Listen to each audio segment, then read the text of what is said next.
Welcome back, everybody, to another episode of Advice from a Call Center Geek, the call center contact center podcast. We try to give you some actionable items, take back in your contact center, improve the overall quality, improve the agent experience, hopefully improve the customer experience as well. That's what we're going to try to do today. Hey, my name is Tom Laird. I'm the CEO here at Expedia Interaction Marketing. Expedia is a 600-seat call center outsourcer located here in kind of Marchy spring, maybe in the air, Erie, Pennsylvania. How's everybody doing? I hope you have really enjoyed the last couple episodes we have done. You know, the one with Eric Krause talking about kind of the benchmarking the financial aspects of your BPO. If you are a BPO at all, you got to check that out. It's made me really think of some of the things that we're doing in our contact center. And again, if you're an owner or an operator, I think that's something to definitely check out as well. We've been focusing a lot on BPOs and on technology, and I wanted to do let's get back down to brass tacks. Let's get to the roots of or the root of what we're trying to do. And I think the podcast and how we started this thing, and let's just talk about tone.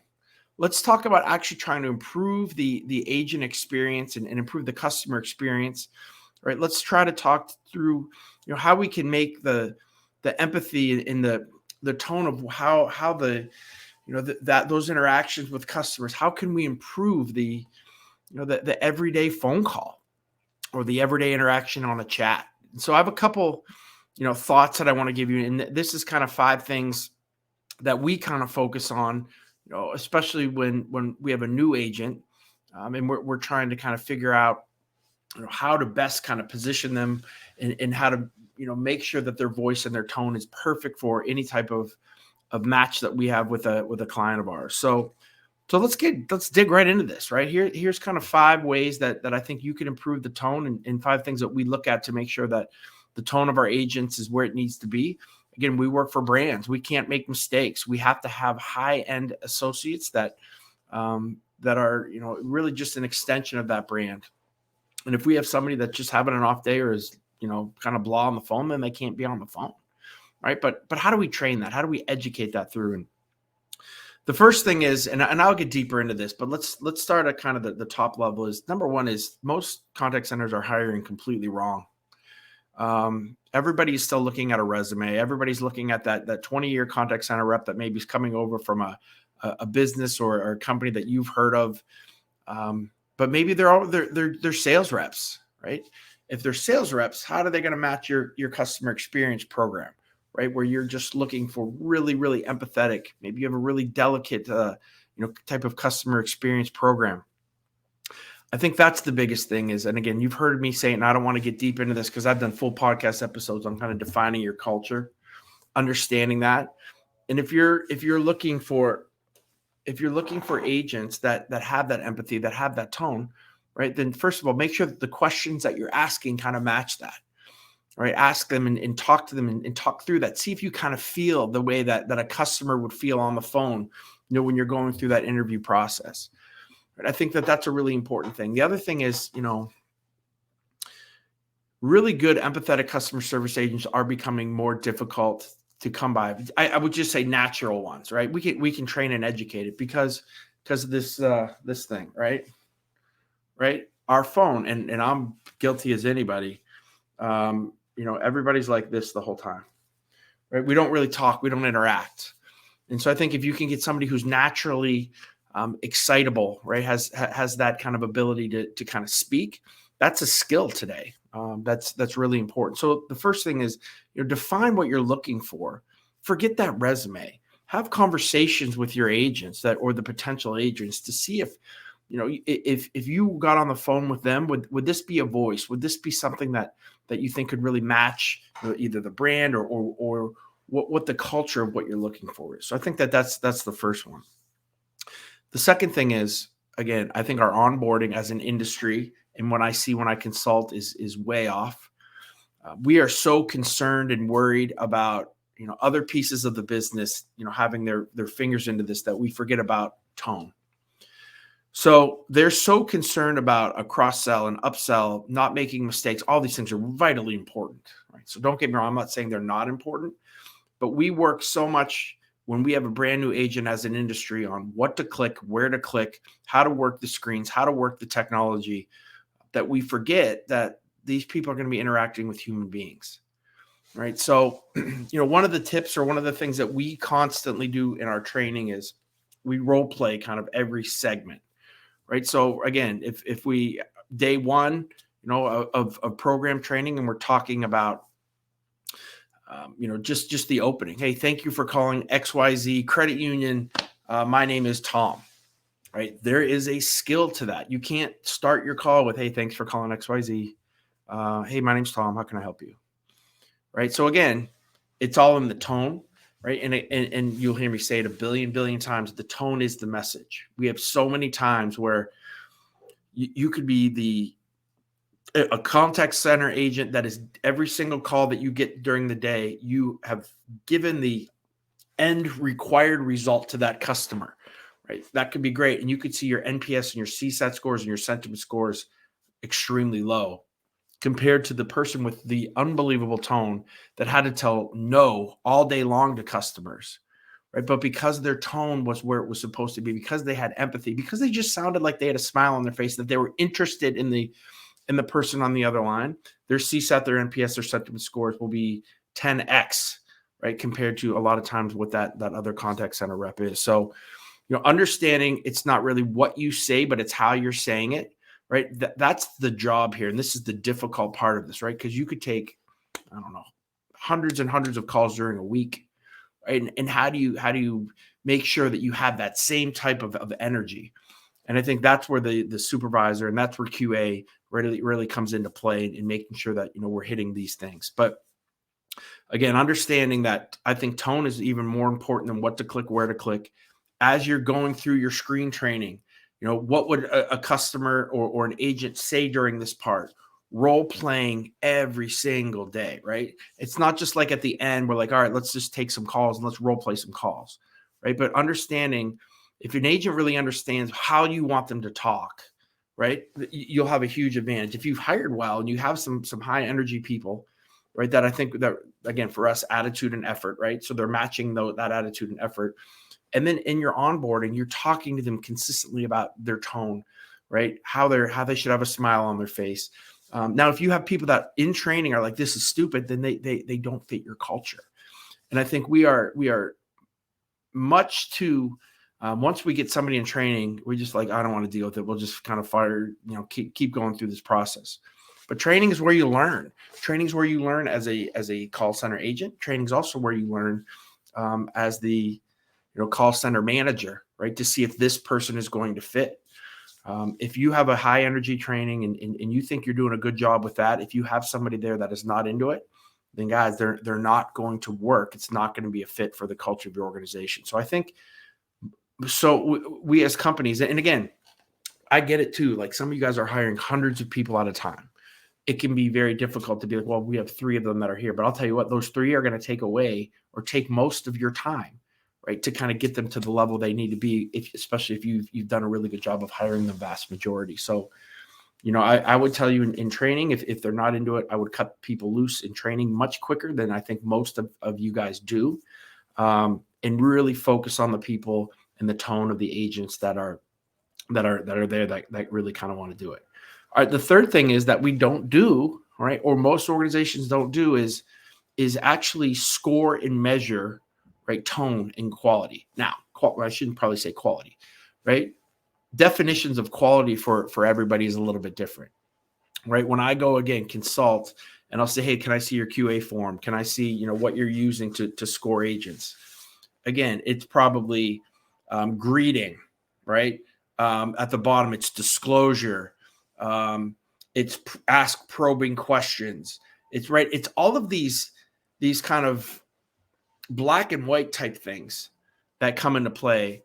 But very rarely do I see some type of scoring on tone, in making sure that we are actually rewarding, right, those agents that are doing a good job with that. If that's, you have to measure what you're trying, the desired outcome that you want. And a lot of times from a quality standpoint, again, we are concerned about legal things. We're concerned about sales aspects, right? The cross-sell, upsell piece. Are we trying to get a sale from a question in A? Are we probing for those questions to make sure that we're getting the other person to talk? We train all of this stuff from a sales aspect and from a quality aspect and then from a legal aspect, right? But understanding that half the battle could be fought with just really good tone at the beginning of a call, right? Actually being excited to have that person to talk to that person. Or again, this is a stage, right? We have to at least act, right? Like we are really, really into it, right? Because again, there could be times on a Wednesday, you've been there for 2 days, it's hump day, it's 3:00, your shift's over at 4. It can be very difficult to be like, oh my gosh, I got to take 3 more calls here and I got to get through the day. But the really good customer service agents that get it, they were there to kind of perform at all times. And I'll tell you again, even the salespeople, right? I get so irritated when like, well, her tone's a little off because she's more into sales. I'm like, well, that really doesn't mean anything to me, right? So salespeople just have poor tone and they're just hardcore, right? Now I get that maybe that works for some people, but I still think that the vast majority, even when you're on a sales call, if your tone is right, you have an engagement early, right? That there can be a trust that gets built early because that person thinks you really want to talk to them. So again, measuring from a QA standpoint, right? And again, I absolutely love analytics for this, right? To show sentiment scores of all our agents, right? So all of our customer service and our inbound calls, we are scoring sentiment. They're posted and our agents can kind of see. And it super correlates to CSAT and it super correlates to the type of individual that we have, right? So we may have somebody that's more salesy that maybe, has to really push themselves to have that really energetic, happy tone. And they will be lower on that scale, right? So those are the people that maybe we need to work with, right? Because we probably moved them 3 or 4 times. They've been here for, 8 or 9 or 10 years, right? So depending on the type of programs we have and the clients we have at that time, those are some things that our supervisors are now very aware of now. And so not only are they looking at, cross-sell numbers and sales numbers and service level and handle time, right? But now we've added in sentiment scores as a huge piece of what we do. And as a BPO, I think it's vitally important to be able to prove to a client, hey, not only are we matching your numbers, all right, but we are making sure that the tone, the word usage, how we're speaking to your customers is in line with what you want. So I think that's a really, in this technology, again, probably 5 years, maybe analytics, somebody that's an early adopters before that, but really, I think we've really only been utilizing it for like the last 5 years, and it's had a huge impact in again, what we're doing with our customers and what we're doing. And hey guys, if you do, I'm on LinkedIn Live. If you guys do have any questions, Nate, I'll get to you. Please ask away. If anybody is here, I didn't even publicize this. This is kind of just, it's a podcast episode I've been meaning and wanting to do, have a little bit of time here. So again, wasn't expecting some people, but it's awesome that you guys are here. And again, if there's anything I can answer on this kind of topic or anything else, let me know. All right. The fourth kind of thing is, I think, we have the tools now to incentivize tone, right? So analytics is an amazing way for us to actually pay our associates more, right? To make sure that they're hitting the level of word usage and of how they're speaking to customers. This has been, and you've heard me, if you followed this, you've heard me talk about this a lot, is so we have 2 pillars of culture at Expedia: attitude and effort. Effort's kind of easy, or it's easier, right? You can do things on attendance. You can do things on, average handle time. Like they're putting effort in, right? But how do you do attitude, right? It's so subjective, right? And this is why analytics for us has been kind of the just a panacea when it comes to then being able to take it was always easy to incentivize your sales guys, right? They hit their sales, they can get more money. But how do you incentivize customer service agents that maybe don't have a sales aspect? Yeah, there's a QA piece, right? There may be a CSAT, there's an NPS. Again, that can be a little bit subjective, but I think now looking at sentiment scores and now paying our associates more, especially when it really comes to projects that are empathetic, that you need empathy, that I think is really important. couple with QA and CSAT.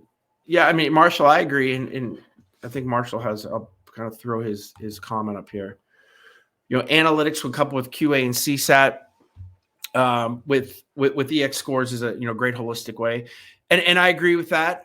I think for sure for us, we are still doing QA, and I'm still scoring calls.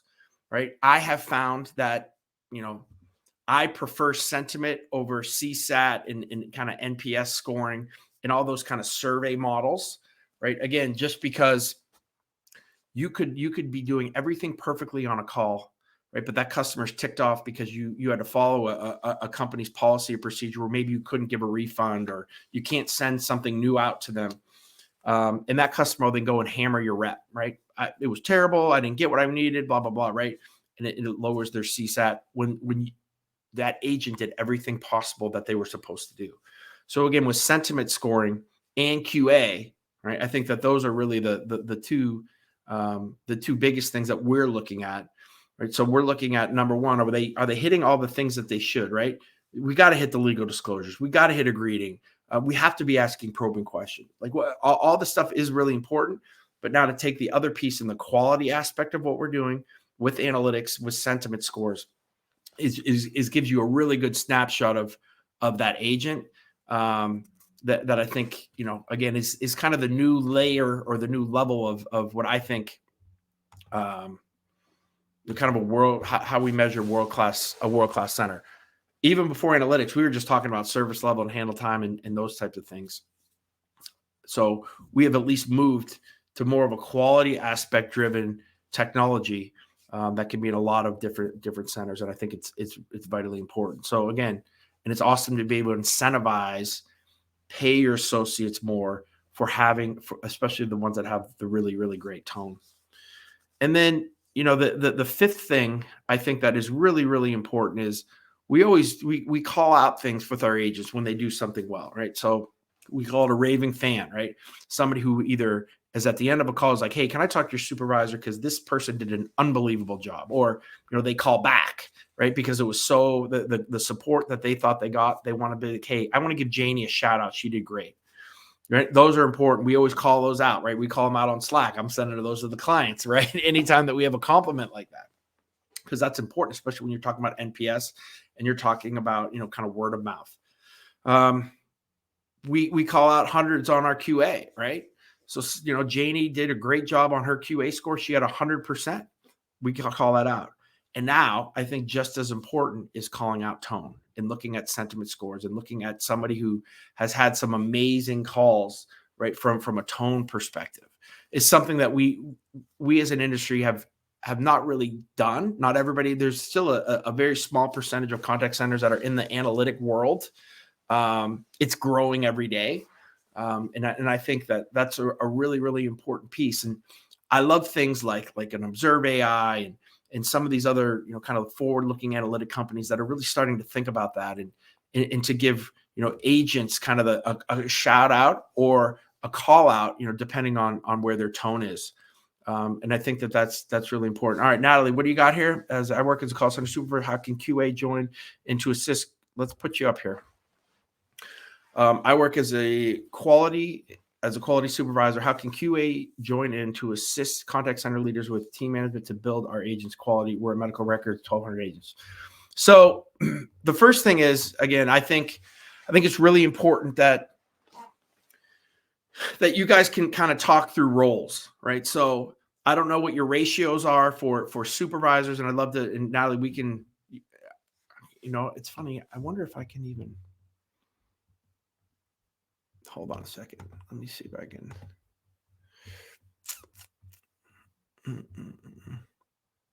Natalie, I'll tell you what. If you have, I think I can do this. If you have an email, I can send you an invite. You want to come on right now, and we can have a conversation on this if you want to do that. If you don't have time, or like if you're at work or something, I get it too. But I'll try to answer your question. But if let me know. We can maybe get a quick back and forth here as well. But I would say, the first thing to do is look at your supervisor, your on-floor supervisors. What's that ratio, and what is their role? Looking at your QA, what is your ratios for that? What is their role? So for 1,200 agents, for us, we're about say 15 to 1 ratio. So, from our supervision, and then from our QA, we're about at a 30 to 40. Oh, nice, Natalie. I like it. Let's see if I can do this. She sent me your email. Oops, sorry, Natalie. Didn't mean to show your email. All right, first time I've done this. Let me invite you. Let's see if we can do this.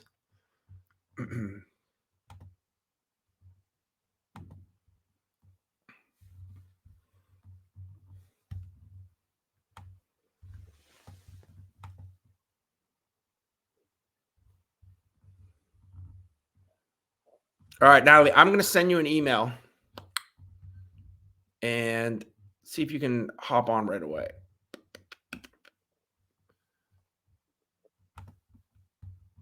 Copy.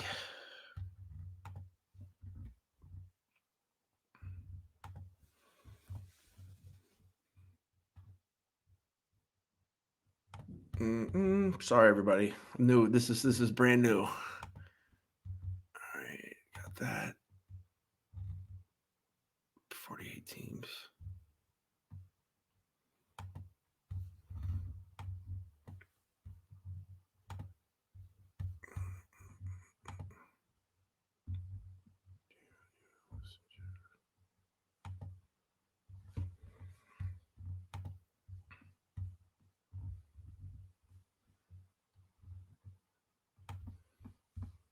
All right, sending it right now. Natalie.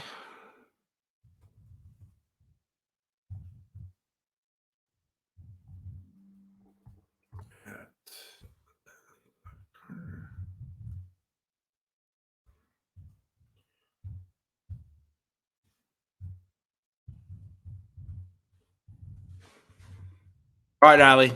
I shot that to you. That's the invite. See if you can click and let's. This is a really good topic that I think can help a lot of people. So let me give you a second here to see if you can do that and see if you can join. But I think that's the biggest. What I've seen even consulting is there can be a disconnect between what QA, what their role is, what the on floor supervisor's role is, right? So if you have really strong QA, sometimes they want to have an be the fixture of the things that are happening on the team. The supervisor can sometimes disagree there, so there needs to be a kind of a union. So for us, we make sure that our QA, right, scores the calls, right? There are main score of calls. They're looking at sentiment as well, right? That then comes into the on the floor to the actual supervisor, right? And then that supervisor will be the one that actually does the listen to the call. If there's any kind of disagreement, they can have that before it gets to the agent. And then, the supervisor is the one that is actually kind of handling that issue, doing the role playing, and helping that out. I will tell you, though, that the supervisors are, while QA is kind of in charge of sentiment, the supervisors see it all, right? So they're the ones that are talking to their agent as well on where they are from a sentiment standpoint. Our QA and our supervisors are talking daily as well to say, hey, listen, can you listen and make sure that we're monitoring Janie, Susie, and Tim? Their call quality seems to be going down. I got Tim, who maybe is in a little bit of a mood today, right? So there just needs to be a really good team camaraderie between the on floor and the off floor, right? Management teams, which are the same roles, right? But it just kind of in a different way. They have to have their roles defined, though, right? And I've seen that so many times where supervisors will disagree with QA in front of the agent or as they're all together doing it, right, in monitoring, and it becomes this big, hubbub, and then you have people taking sides, and it really hurts the organization and the quality aspect. So again, I think that all of those need to be, when you talk to the agent, it's kind of a unifying front from both ends, and understanding kind of, who's doing what, who's doing the actual coaching, and what is really going on with some of those calls. So again, I don't know if that helps you, but that's kind of, some of the things I think to kind of really build that out is number one is really defining the roles of what those two groups are, and then becoming the team, right? That isn't like this. All right, Natalie, I'm sorry. I'm an idiot here. Like, I've never done this before. I think I probably screwed your email up. Let me try it one more time because I really want to do this. All right, so hold on. Let me type your email back in here. It's hard to. I try to bring it up, and I was copy and pasting, but I don't want to show your email to everybody. I don't think that's right. All right, Natalie, I'm gonna try this one more time.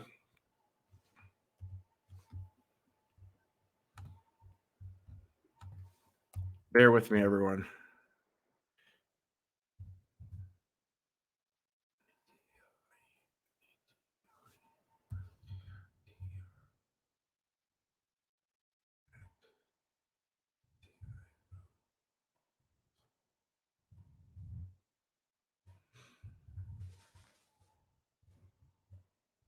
All right, I sent this, and check your spam too, because it looks like I did have the right email. So it says join me on StreamYard. That's kind of what it looks.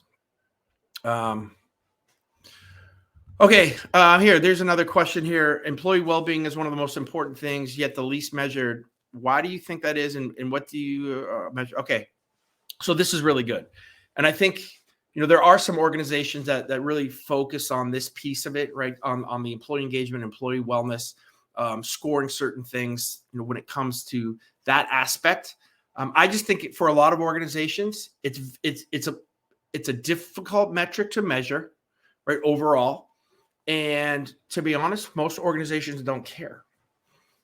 It's not something that they can see or that C-level executives see as something that could move the needle. Now, I think that that's insane, right? And I think we would all agree here that that's insane because that's going to have a huge impact on your ROI when it comes to turnover, when it comes to call outs. And I think it was a little bit easier, right, when we were all in the office, right? Because there's certain things that we could do, like whether you have that cool break room or you have some things, from that aspect where when you're work from home, and I'm not saying this is right, but a lot of C-level guys think they're already at home, right? Like what more can we do? Where, I think, again, employee gamification is huge, right? I think that can be a ton of fun. Still having the, committees, right? So if you're going to have a new headset that you're going to roll out to all of your call center agents, you better talk to some of the leaders, right, to make sure that thing goes out well. And I kind of just did a podcast on that with an engagement standpoint. Any policies, procedures that are coming down the pike, make sure that you have a buy-in from the agents. I think, and I know well-being is a little bit different, right, than what we're talking about. This is more engagement. I think from a well-being standpoint, you have to look at, some on-floor, I guess, or hardcore call center things, and then some other things too. So one is are you burning your agents out, right? I just typed a little bit this morning talking about occupancy, talking about making sure that our agents are only working about 75% of the hour, right, in a working state, or about 45 minutes. If your after call work and that kind of doesn't add up to that, then you're going to burn people out. That well-being, I think, is a huge piece of it. So there's some things that we can do from that aspect. But yeah, I think, we have worked with a lot of 211s, right, where they're taking some really, really heavy calls. So, suicide hotline calls, homeless calls, battered women calls, those types of individuals in trying to deal with that. So where we would actually have a kind of a on-call therapist that these guys could talk to if they had any really difficult calls that maybe I'm not able to really help them with, or that they can deal with. You see this a lot with content moderation, right? So content moderation teams on TikTok, on YouTube, some of the things that they see are disgusting, right? A lot of the things, can be elevated to the police, right? So when you see that stuff every single day, right, you definitely need some type of assistance or help or time away, some things to talk to, some people to talk to. Oh, Natalie, you did it. What's that? That they can deal with. We Natalie see a lot with content moderation. Hey, can you hear me? Yeah. How are you? We did it. We figured it out. We did it. It was me. I work for a medical records company, so a lot of our emails get encrypted. I got you. So again, I think I took your question maybe at a higher level, but is there anything, is there anything else like you want to dig deeper into that a little bit, or do you have any other questions on that? Yeah, your answers to the questions really help. The biggest thing with our call center, we have a lot of quality issues. Literally our quality scores, but also tone, call control, call flow. We deal with a lot of doctors and nurses, every specialty, cardiologists, whatever, nurses, everything, you name it. So a lot of our agents don't have that confidence to deal with such intelligent people. So we have to teach them how to rebut intelligently and effectively. So kind of those sales tactics. Yeah. They don't have that, and it affects the chart coming into us. So our quality is a little different than normal call centers, but ultimately the same thing. Natalie, how are you measuring? And I'm sure anecdotally you know the quality by listening to calls, but are you using any type of analytics? Are you using any type of tools to kind of help with that? Yeah, we do have speech analytics that we just rolled out maybe 6 months ago, and we also have an open rec to hire a speech analyst as well. That's been out for a couple months, so we're not quite where we want to be, but we're Have getting. you have you found that analytics has been difficult to roll out with that? What is some of your, because I think a lot of people, and again, I'm not blaming anybody, but when analytics gets rolled out, because again, everybody almost thinks it's almost plug and play when there is a lot of work to kind of set that up to get it to where you need it to be. Have you found that to be there, or what is the kind of the about the analytics that you have right now? The that I've seen so far is sometimes it doesn't quite match up to what I'm hearing. So we have um, little trigger words like when we're talking about the health plan, United Healthcare, Blue Cross Blue Mhm. Shield. The recording picks that up when we give the intro, the summary of the call, when they're speaking about payment for medical records. We have those trigger words that come up. It does also recognize the tone, whether negative or positive. Mhm. So those work out great. It's just when we have those and we listen to the call and then we look at what the speech analytics gave the rating, that the agent had a positive tone, and then I listened to the call and where it said it was positive, the agent was most definitely not positive. So kind Right. of those inconsistencies are the big issue right now.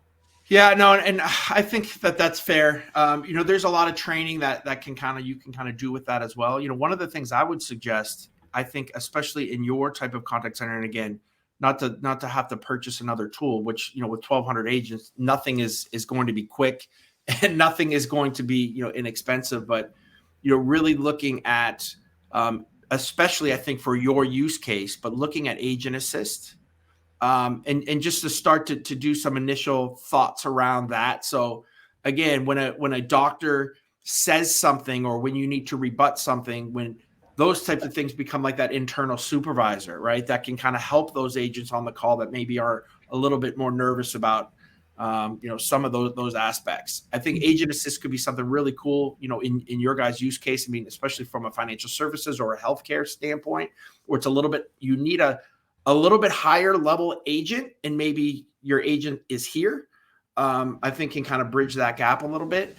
Mhm. But the other thing is, again, I think from your aspect is listening to that quality aspect, and then becoming a really really good team with the supervisor, having the having you guys kind of join together. Don't fight, don't argue over what we think is good or not.